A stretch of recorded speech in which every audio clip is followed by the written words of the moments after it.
He stopped the car and started looking at me. I know he wants more from me. Then he kissed me. His lips were soft and breath feels warm. My heart was beating fast, but I felt safe in his arms. Sue, I stopped him and told I never do this with anyone. I am a virgin. Instead of being shocked, he smiled and kissed me again. My name is Olivia. I am 20 years old. From the outside, my life looks simple, quiet, ordinary. But inside, it is full of silent battles, hidden fears, and dreams that feel too heavy for my young heart and body. Every morning, I wake up before sunrise.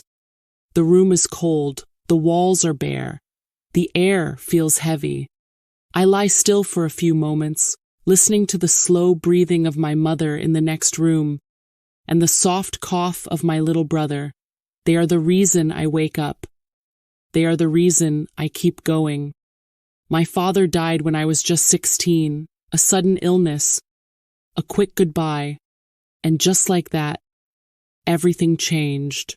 My mother became weak. My brother was still a child, and I became the one who had to be strong. By day, I am a nursing student. I study hard. I attend every class. I take careful notes. I want to become a nurse. I want to help sick people. I want to care for those who have no strength left. But when night comes, everything changes. After class, while other students go home to rest, I step into another world. At night, I serve at elite events, private dinners, and luxury parties. I stand for hours in painful shoes, smiling for strangers, holding trays, pretending my life is easy. No one at university knows my night job, and no one in that world knows about my studies. My two worlds never meet. I do not serve others because I love. I serve because I must. At that events, you must always look perfect. You must always smile. By the end of each day, my body is exhausted. My mind is empty. My heart feels heavy. Most nights, I sleep only 2 or 3 hours. One evening, I was invited to a huge fashion event, a luxury brand party. The building was filled with bright lights, loud music, expensive clothes, powerful people. Everyone looked beautiful. Everyone looked rich. Everyone looked confident. I wore a stunning dress that wasn't mine. My makeup was flawless. My hair was styled perfectly. Inside, I felt small, out of place and lonely. People talked about their travels, their cars, their luxury homes. I listened quietly, thinking about my next exam and the bills waiting at home. That night, he saw me. His name was Mark. He was 57 years old, one of the most powerful men in event. Tall gray hair, expensive suit. His face was serious.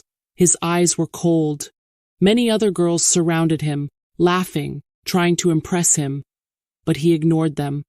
His eyes stopped on me. Across the room, he stared for a long moment. Then he walked toward me and stopped directly in front of me. "You are Olivia," he said calmly. It was not a question. I nodded. "I will be honest," he continued. "You have 2 choices." My heart began to pound. "You can agree to date me.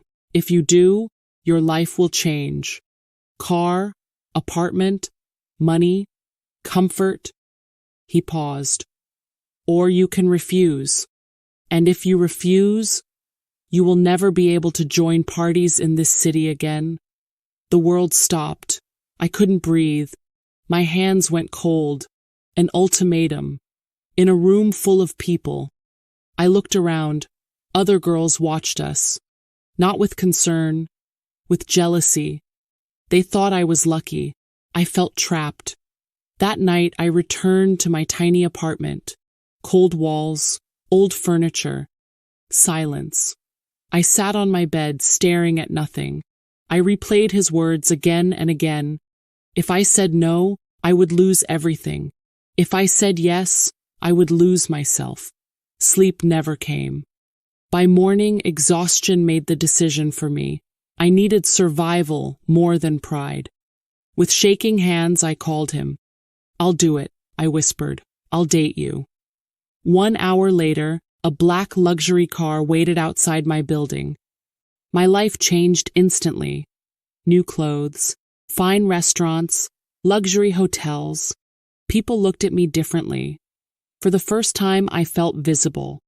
Mark was polite, charming, gentle. He opened doors for me, pulled out chairs on dinner time, listened carefully.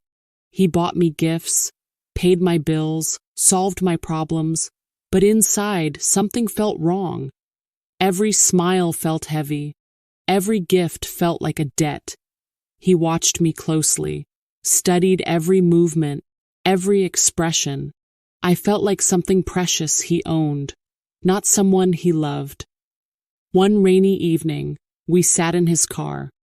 Silence filled the space. He turned toward me. His hand touched my face. My heart raced. Then he kissed me. Slow, gentle. Fear and emotion rushed through me. I pulled back. There is something you must know, I whispered. He waited. I have never been with anyone before, I said softly. I am a virgin. His eyes widened. Then he smiled, a wide, satisfied smile. You are rare, he said. Very special. That night he took me to the finest hotel in the city. The room was filled with white flowers, soft light, quiet music. For a moment I believed in him. I believed he cared. I trusted him. I crossed the line and did everything he wanted. Morning came too quickly. Sunlight filled the room. I turned, expecting warmth, but the bed beside me was empty. Mark stood by the window, fully dressed, checking his phone. Cold, distant. Get dressed, he said flatly. The driver will take you home. Then he placed a thick stack of money on the table. The sound of it hitting the wood shattered my heart. In that moment, I understood everything. It was never love, never care, never kindness. It was a transaction. I dressed silently, walked out, and cried for days. On the 4th day, something inside me changed. I looked into the mirror, tired eyes, broken heart, but I also saw anger, strength, fire. I opened my laptop and began to write. I told everything, the party, the threat, the pressure, the fear, the truth. My story spread like wildfire. Other girls spoke up. The powerful man fell. His career ended. My night jobs ended too. But I felt free. I used the money to finish my education. Now I am a full-time nursing student. My room is still small. My life is still simple. But my heart is light. I walk to class with pride. I am no longer silent, no longer afraid. I am Olivia, and my story belongs to me. Please like and subscribe, and tell in the comments where in the world are you watching from.